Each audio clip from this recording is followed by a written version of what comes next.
Salut à tous, je vous retrouve aujourd'hui dans une nouvelle vidéo où j'avais envie de vous parler un petit peu à cœur ouvert comme on dit sur le postpartum. J'avais dit que je ferais une vidéo à peu près aux 6 mois pour me laisser le recul nécessaire en fait de cette phase et au final j'ai envie d'en parler plus rapidement parce que en fait il y a beaucoup d'étapes, ça change très vite. Ce que je pensais il y a un mois c'est totalement différent encore aujourd'hui, donc j'avais envie d'en parler un petit peu avec vous. Vous avez été plusieurs à me poser des questions, notamment sur Instagram. J'avais ouvert une petite foire aux questions et en fait j'ai pas eu de questions particulières à part sur le sommeil de bébé et surtout des questions bienveillantes qui étaient comment tu te sens, comment ça va, est-ce que c'est si terrible que ça. Donc j'ai pas du tout préparé cette vidéo, j'avais vraiment envie de vous parler voilà, de juste me poser devant ma caméra et de discuter un petit peu avec vous. Donc le postpartum, moi j'étais préparée parce que on en parle quand même beaucoup maintenant, des dépressions postpartum, des difficultés qu'on peut avoir, notamment quand voilà le fait que ce soit pas immédiat d'aimer son bébé. Que ce soit pas le plus beau jour de notre vie, la naissance du bébé. Moi franchement ça n'a pas été le plus beau jour de ma vie. Ça a été une journée plutôt horrible en fait parce que j'ai quand même eu un accouchement difficile. Maintenant je vous ai fait un récit d'accouchement, je vous le mettrai en barre d'informations si ça vous intéresse. Mais avec le recul je me rends compte que j'ai quand même vécu des violences qui s'appellent des violences gynécologiques. Donc j'en ai beaucoup parlé avec ma sage-femme et elle aussi a mis ces mots là sur ce que j'ai pu vivre. Donc ça n'a pas été le plus beau jour de ma vie. Alors bien sûr il y a eu la rencontre avec mon bébé et ça c'est voilà, je l'oublierai jamais, mais même ça a été quand même assez compliqué. Dans ma vidéo récit d'accouchement j'en parle et ça m'émeut parce que je fais la vidéo 3 semaines après mon accouchement et c'est encore tout frais dans ma tête. Là ça fait 2 mois, un peu plus de 2 mois, donc j'ai pris un petit peu de recul sur cette situation. Mais c'est vrai que quand on me pose mon bébé sur moi, en fait je suis juste hyper impressionnée. Et de là à dire je l'aime passionnément comme on voit beaucoup, moi j'ai pas ressenti ça. Et pendant longtemps, pendant quelques jours voire quelques semaines, j'ai beaucoup culpabilisé et j'ai beaucoup pleuré on va dire les 3 premières semaines en fait à la naissance, parce que je m'en voulais de ne pas ressentir ce que je pensais que toutes les femmes ressentaient, alors qu'en fait pas du tout. C'est fou parce que j'avais beaucoup lu, j'avais beaucoup regardé de vidéos là-dessus et en plus j'en parlais très ouvertement, j'en ai beaucoup parlé avec mon copain, j'en ai parlé avec des amis qui toutes me disaient la même chose. Mais Lucie c'est normal, c'est un être que tu ne connais pas, il faut apprendre à faire connaissance. Mais on entend tellement dire que l'instinct maternel fait que tu aimes ton bébé à la folie. Moi quand mon bébé est né je l'aimais, franchement je l'aimais, mais c'était plus mécanique. J'avais l'impression de jouer à la poupée pour m'en occuper, c'est-à-dire que je choisissais ses petites tenues, voilà, je la pleurais, je la mettais sur moi, mais je m'agaçais quand même assez rapidement. C'était un peu compliqué et je culpabilisais de ressentir ça. Donc en fait c'est complètement un cercle vicieux. Et je me suis rendu compte, maintenant que je la connais bien, bon bien sûr ça change tous les jours, elle grandit très vite, elle a des apprentissages tous les jours, donc ça change. Mais maintenant je la connais, je connais ses... j'arrive mieux à comprendre quand elle pleure, je panique pas du tout, on n'est pas du tout des parents qui paniqueront. Limite les gens des fois nous font un peu des... pas des reproches, mais nous je sais pas, nous remettre peut-être un peu en doute et tout. Quand par exemple sur la mort subite du nourrisson, c'est l'exemple qui me vient, nous c'est vrai que notre bébé il dort dans sa chambre depuis le début en fait. On voulait faire du cododo mais on n'a pas pu le faire, enfin on n'a pas pu, si on aurait pu mais c'est pas ce qui nous convenait, ce qui fait qu'elle dort dans sa chambre. Et quand on nous dit mais t'as pas peur qu'elle s'étouffe, non franchement je suis désolée mais non. Et au bout un moment j'ai culpabilisé de pas m'inquiéter. On me disait tu dois dormir que d'un œil, du coup non franchement je dors bien la nuit quoi. Enfin j'ai le babyphone à côté, sa chambre est collée à la nôtre, on est dans un petit appartement, même sans babyphone je l'entends en fait. Donc non, je dors bien, je fais pas d'hypervigilance maternelle et j'ai presque culpabilisé d'être bien en fait, de me sentir pas paniquée. On est parti très rapidement en vacances avec elle, on est rentré dans nos familles, donc on a fait pas mal de routes. Après on est parti avec le van, elle avait même pas un mois. Et là c'est pareil, il y a plein de gens qui nous ont dit, même sur les réseaux quand je l'ai partagé, j'ai eu beaucoup de messages qui nous disaient mais vous avez pas peur, elle est beaucoup trop petite. Mais en fait nous on voulait pas s'arrêter de vivre dans les premières semaines quand je pleurais beaucoup, j'avais beaucoup de remises en question aussi par rapport à ça, où je me disais mais Lucie t'as fait une bêtise en fait, parce que maintenant t'es plus libre et le fait de passer après quelqu'un ça peut être compliqué, mais c'est des sujets très tabous. Forcément quand t'as un bébé et tu passes après lui parce qu'en plus il est totalement dépendant de toi, donc voilà, ça a été très compliqué, il a fallu que psychologiquement je me remette. Après il y a la chute d'hormones aussi mélangée à tout ça hein, qui n'aide pas et qui fait sûrement beaucoup. Mais c'est vrai que c'est pas quelque chose que j'ai très bien vécu au début. Vraiment je faisais que pleurer. Enfin heureusement qu'il y avait mon copain parce qu'il y a des jours, enfin il y a des soirs où vraiment j'étais très mal et j'arrivais pas trop, enfin j'arrivais à mettre des mots sur ce que j'avais. C'était vraiment la culpabilité et le fait de me dire est-ce qu'on a fait le bon choix, est-ce que c'était pas trop rapide, mais et après je culpabilisais de penser à tout ça. Je me disais mais comment tu peux dire ça, ton bébé il est en pleine santé, c'est un bébé voulu, on s'aime, voilà, on a de quoi l'accueillir, toute notre famille est très heureuse qu'il y ait ce bébé, enfin voilà. Donc c'était un peu des sentiments contradictoires, mais je pense qu'on n'en parle pas assez. Et moi je pense que mon postpartum immédiat, vraiment après l'accouchement, a été compliqué juste par rapport à ça, à ces sentiments où en fait mon bébé, j'étais pas tombée amoureuse de lui comme on voit dans les films ou comme on peut nous faire croire, mais après en avoir discuté beaucoup avec la sage-femme, mes amis, en fait c'est la normalité. On vous fait croire que vous allez tomber en amour de votre bébé alors que non, votre vie elle change à jamais et vous avez besoin d'un temps quand même d'adaptation avec cet enfant et de faire connaissance, et tout est chamboulé. Il y a un deuxième point aussi où je voulais en parler parce que c'est plutôt positif, parce que cette vidéo, c'est pas que la vidéo est négative, mais j'ai envie de parler, comme je vous ai dit, un peu à cœur ouvert de ce début de ma vie de maman. Et nous on nous avait dit vous allez voir, vous dormirez plus, vous allez être fatigué pendant des mois. C'est juste un mini témoignage pour dire que ça n'arrive pas à tout le monde. Alors on a peut-être beaucoup de chance. D'ailleurs à chaque fois qu'on le dit à un médecin, à un professionnel de santé, tout le monde nous dit le dites pas parce que vous allez vous faire des ennemis. Ah ben le dites pas. Mais si en fait je le dis parce que ça fait peur, et des fois on a l'impression que, enfin j'ai l'impression qu'on veut tout le temps nous faire peur alors qu'il y a aussi du positif quoi. Nous notre bébé il a fait ses nuits très vite. On va dire que le séjour à la maternité ça a été catastrophique. Elle ne dormait pas la nuit, mais du début à la fin, c'est à dire qu'elle ne fermait pas les yeux. Après on est rentré à la maison, c'était compliqué, il y avait beaucoup de larmes, elle s'endormait vers 2-3 heures du matin. Donc nous ce qu'on avait fait c'est qu'on avait couper les nuits. Au début on voulait faire du cododo et on n'a pas pu parce que sinon tous les deux on était condamnés à ne pas dormir. Donc par exemple moi j'allais dormir et mon copain restait donc dans la chambre de la petite ou dans le salon en fonction de ce qu'il voulait faire, sur ce rocking chair parce que là je suis dans sa chambre, sur ce rocking chair à la balancer pour essayer de la calmer. Donc lui il faisait l'endormissement parce que ça le dérange pas de se coucher plus tard, et moi je faisais le matin parce que au contraire il est pas du matin et moi ça me dérange pas de me lever tôt. Donc si elle se lève à 5 heures, ben, c'est moi qui prends le relais. Ce qui fait qu'on n'a jamais fait de cododo parce que directement on essayait et elle s'endormait dans son lit au milieu de la nuit. Et ça a duré les 3 premières semaines.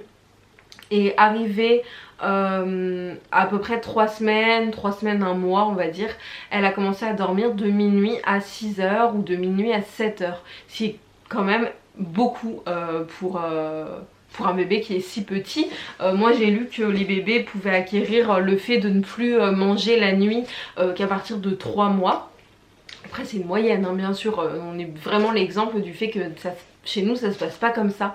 Ce qui fait qu'on a vraiment jamais manqué de sommeil. On a peut-être dû faire 2 siestes la journée depuis qu'elle est là. Enfin vraiment je trouve qu'on s'en sort vraiment très bien par rapport à ça.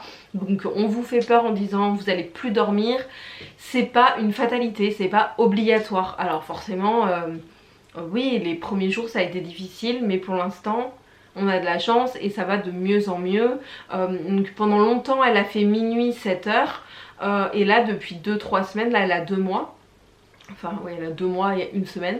Depuis 2-3 semaines on l'endort plus tôt, on l'endort, elle fait 22h. Alors ça dépend, on essaie de décaler, elle fait 22h 6h, des fois elle fait 22h 7h et même hier soir on l'a couchée à 21h30 et elle s'est réveillée à 8h30. Donc voilà, elle a 2 mois et on peut dire qu'elle fait ses nuits depuis quand même un petit bout de temps. Donc on était vraiment très contents et je pense que ça a beaucoup soulagé aussi mes émotions, le fait qu'on arrivait à vraiment bien l'endormir. On a instauré un rituel, donc pourvu que ça dure, hein, je croise les doigts. Mais bon, il n'y a pas de raison que ça s'arrête. Voilà, c'est juste une petite aparté pour vous parler quand même du fait que on dramatise beaucoup, mais c'est pas une fatalité pour tout le monde, quoi. C'est comme j'avais peur que mon bébé soit RGO, parce que j'ai l'impression que tous les bébés sont RGO. Mon bébé n'est pas RGO. On m'avait dit, en fait j'ai l'impression qu'on m'a beaucoup fait peur et je pense qu'aussi tout dépend comment tu appréhendes pendant la grossesse. Et après il y a des parents qui sont très angoissés. Nous on n'est vraiment pas angoissés, on a laissé notre bébé très rapidement, on a laissé notre bébé à... Il avait quoi, 3 semaines. On l'a laissé à des gens de confiance, hein, à ses grands-parents. Enfin moi je sais que toute notre famille proche, ça me dérange pas du tout de laisser notre bébé. Je sais qu'il y a des gens qui laissent leur bébé qui à partir de 2 ans.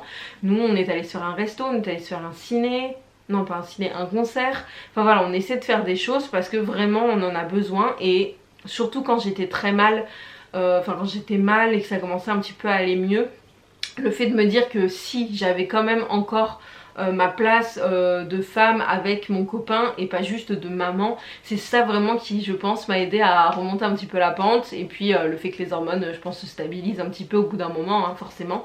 Vraiment la chute d'hormones joue beaucoup dans ma baisse de morale, hein, c'est sûr. Mais voilà, le fait de s'octroyer du temps pour son couple, franchement c'est tellement nécessaire. C'est comme les gens qui me disaient pour l'histoire du van, mais pourquoi vous partez avec un bébé si petit en van? Mais en fait moi j'en ai besoin, quoi. Enfin c'est pour mon psychologique, j'en ai besoin. Alors bien sûr là il fait 40 degrés, on va pas prendre le van, mais si bébé est... Enfin en fait qu'elle dorme dans son lit ou qu'elle dorme dans un van, c'est exactement la même chose. Limite on est plus proche d'elle et forcément on aménage tout et on fait toutes nos journées en fonction d'elle. Mais le fait de sortir de la maison, de faire des activités avec le bébé, moi ça m'a tellement aidé dans le fait d'aller mieux, que vraiment ne restez pas chez vous enfermés. Enfin il faut absolument pas faire ça, quoi. Ceux qui font ça, je comprends que vous déprimiez pendant des mois et des mois, parce que rester, en fait il faut pas avoir peur, vous verrez sur le moment comment ça se passe. Après je dis pas que c'est facile, l'autre jour j'étais chez le médecin et s'est mis à hurler pendant la salle d'attente, franchement je savais pas quoi faire. J'avais kiné, il fallait que je l'emmène, elle a pleuré pendant toute la séance, bah franchement c'était difficile. Sortir en société, on va beaucoup au restaurant, nous on a toujours fait ça, on adore aller au resto, on y va je sais pas peut-être 1 fois par semaine, on s'empêche pas d'y aller avec bébé, surtout qu'elle est vraiment petite, donc on peut encore se permettre. Je pense quand elle aura peut-être je sais pas 9 mois, 1 an, ce sera peut-être plus compliqué, et encore j'espère et je croise les doigts qu'on pourra continuer à le faire, parce qu'on essaie de pas se mettre de barrières. Et pour moi c'est hyper important d'essayer de ne pas changer son quotidien pour un bébé, parce que je pense que c'est comme ça que les couples ils explosent, que psychologiquement c'est difficile. Et le troisième point que je voulais quand même aborder, enfin j'ai 2 autres points mais qui sont liés. Pour moi vraiment le plus difficile du postpartum, c'est le rapport au corps. Alors tout le monde vous dit mais t'as fait un bébé, c'est normal que ton corps il change. Alors oui, je suis totalement d'accord. C'est comme l'histoire de ne pas dormir. C'est pas parce que c'est normal de pas dormir quand on a un bébé que c'est facile à vivre. J'ai pris du poids pendant ma grossesse, j'ai pris 15 kilos, donc c'est dans la norme en fait.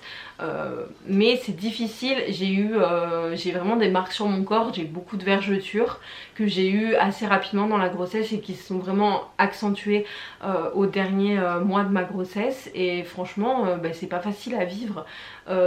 Et même si on me dit c'est normal, tu vas perdre du poids et gna gna gna, mes kilos ils restent là et c'est difficile parce que on a l'impression de perdre son identité, parce que du coup on passe d'une d'une jeune femme, un couple à une mère de famille, et en plus on se reconnaît plus dans son corps. Donc moi ce que j'ai fait, c'est que j'ai pris tous mes vêtements, j'en ai viré la moitié. Déjà tout ce qui ne me va plus, je l'ai enlevé. Alors après j'adore faire du shopping, j'aime bien acheter, j'aime bien chercher des petites pièces, des petits trucs comme ça, donc voilà, je prends aussi du plaisir à essayer de m'habiller. Mais oui, je ne loge plus dans aucun de mes pantalons, donc au bout de 1 mois et demi à me morfondre, je suis allée acheter un pantalon de taille au-dessus de d'habitude, et puis non, une taille au-dessus. En fait je fais du 38 et en magasin je suis à l'aise dans le 42. Mais en fait je suis à l'aise au niveau du ventre, mais c'est beaucoup trop grand au niveau des cuisses. Donc j'arrive pas à trouver en fait un pantalon qui aille à ma nouvelle morphologie, sachant que j'ai encore le ventre gonflé, que j'ai encore même 2 mois après le ventre d'une femme enceinte quoi, de 3 mois. Enfin dans les magasins on me laisse passer.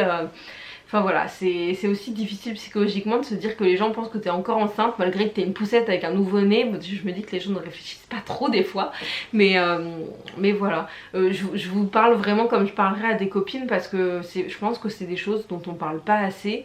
Et pour moi c'est vraiment le plus difficile, c'est vraiment ce rapport au corps. Pourtant j'ai jamais eu trop de problèmes avec mon poids, hein. Enfin franchement j'ai pas de soucis particuliers. Mais c'est difficile. Déjà pendant la grossesse c'était difficile de se voir grossir comme ça. Mais maintenant qu'il n'y a plus le bébé, enfin que le bébé il est là mais il est plus dans mon ventre, je trouve ça encore plus difficile. Après j'adore mettre des robes, c'est l'été, il fait la canicule, franchement j'ai de la chance. Donc j'ai acheté beaucoup de petites robes, j'ai fait un gros tri sur Vinted. Je vous mets le nom de mon Vinted si ça vous intéresse, c'est Vintage is back. Et je vends tous les trucs que j'ai pas mis l'année dernière.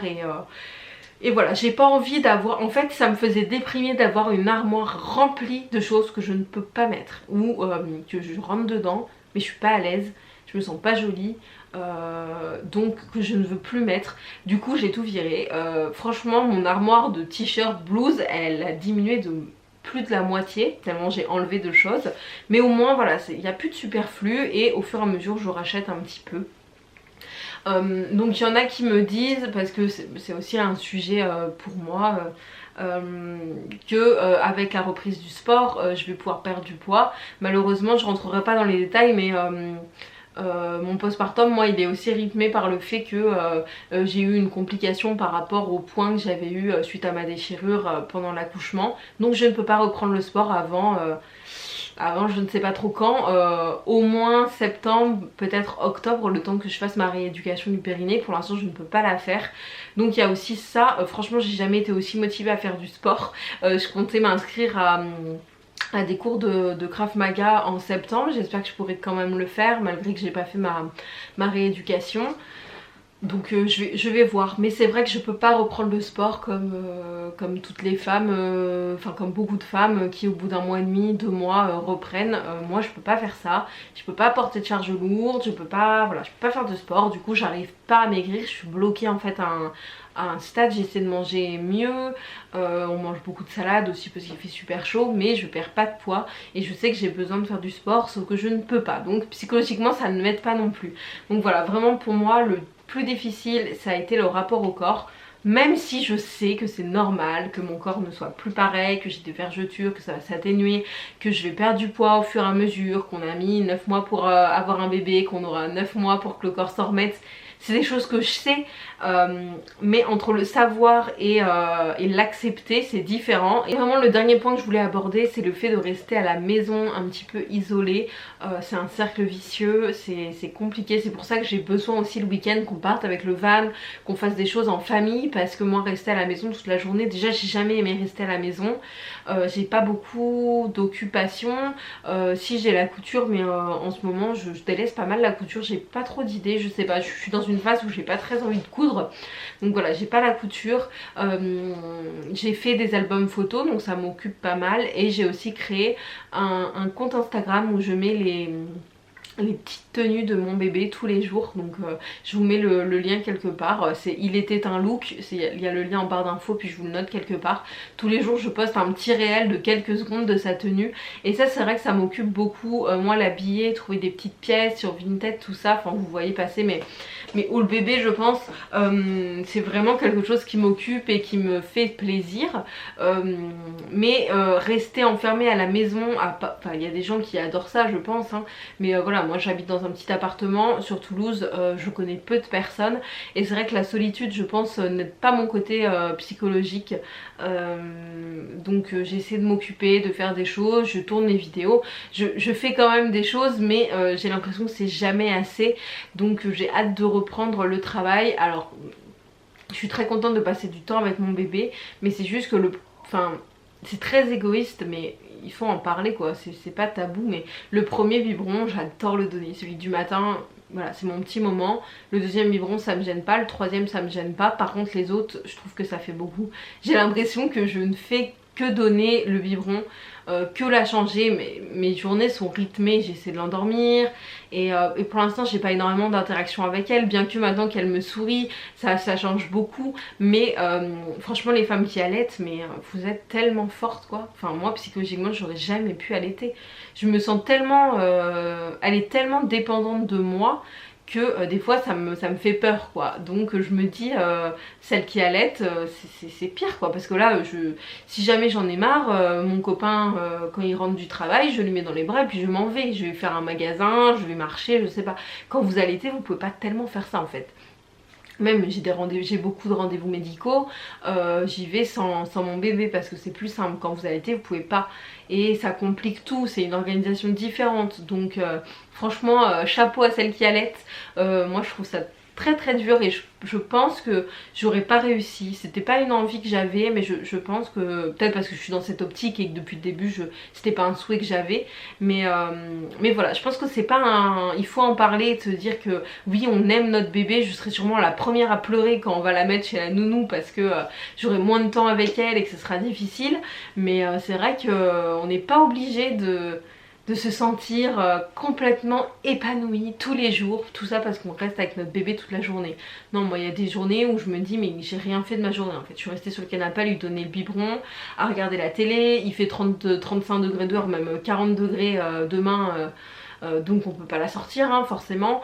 Donc voilà, mais je pense qu'il faut en parler parce que je dois pas être la seule à penser ce genre de choses, mais on le voit pas sur les réseaux sociaux, c'est très enjolivé, tout est très beau, les corps des femmes sont toutes très belles, même si la parole se libère. C'est aussi pour ça que je fais cette vidéo, c'est pour vous donner mon ressenti, mais je pense qu'il faut en parler et témoigner du fait que la maternité c'est pas tout beau tout rose. Oui on a notre bébé, même s'il était voulu, c'est difficile, votre statut change dans la société, votre regard sur vous-même change, et tout ça mêlé aux hormones et mêlé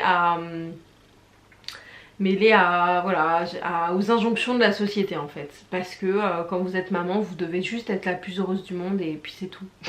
Alors que c'est pas forcément le cas, et franchement je suis très heureuse. Cette passade où je pleurais beaucoup est passée, je suis très épanouie, je suis très contente d'avoir mon bébé. On a des beaux projets pour les vacances d'été, et je me sens beaucoup mieux avec elle, bien plus à l'aise. Je culpabilisais beaucoup de pas être la plus heureuse, je culpabilisais parce que je me sentais pas capable au début, j'avais l'impression que mon copain faisait beaucoup mieux que moi. Mais faut pas oublier que vous avez les hormones que eux n'ont pas, que vous avez les injonctions de la société que eux n'ont pas, que vous vous occupez de toute la maison que eux ne font pas forcément, ou font, enfin nous on partage les tâches ménagères, mais il y a quand même des choses que moi je fais qu'il ne fait pas. Alors après le papa retourne au travail, et moi je dis c'est presque une chance quoi. Enfin moi j'aurais voulu reprendre le travail, je sais pas, je suis partagée. Pour l'instant, voilà, là je suis dans la passade où je me dis j'ai trop envie de reprendre le boulot, mais je suis sûre qu'en septembre, quand je vais reprendre, je serais dégoûtée de la laisser parce que j'aurai beaucoup moins de temps avec elle et que ça change tellement vite. Il y a tellement d'apprentissage tous les jours que je suis persuadée que je vous refais une vidéo en septembre et je vous dis que je suis dégoûtée de laisser mon bébé. Mais là, vu que je n'ai pas la possibilité de choisir, j'ai envie, franchement, quand je le vois partir au boulot le matin, je lui dis qu'il a de la chance quoi. Donc voilà. Voilà pour ma petite vidéo sur mon postpartum 2 mois après. Il y a beaucoup de choses, j'espère que ça n'a pas été trop brouillon. J'ai essayé de vous dire vraiment ce que j'avais sur le cœur, sans tabou, sans tout ça. Sinon au niveau des symptômes, le retour de... Enfin, les saignements après l'accouchement sont pas faciles à vivre non plus, on se sent pas hyper bien. Souvent on a des points, c'est un peu compliqué. Alors après tous celles qui ont eu des césariennes, tout ça, je peux pas témoigner parce que c'est pas ce que j'ai eu. Mais physiquement, franchement, vu que nous on a quand même pas énormément souffert du manque de sommeil, j'ai rien de particulier à dire. Moi c'est vraiment l'aspect psychologique que je trouve très lourd et très difficile, mais sinon ça reste que du bonheur. On a un bébé en pleine santé, un bébé voulu, et je suis très heureuse hein, d'avoir mon bébé. J'espère que je vous ai pas dit que du négatif dans cette vidéo. Moi je vous fais à tous de très gros bisous. N'hésitez pas à utiliser la barre de commentaires si vous voulez témoigner, apporter un soutien à quelqu'un, ou juste me dire vous comment vous vous êtes senti, ou comment, si vous n'êtes pas maman, comment vous voyez cette période de la vie. Donc voilà, j'attends tous vos petits retours et je vous fais à tous de très gros bisous.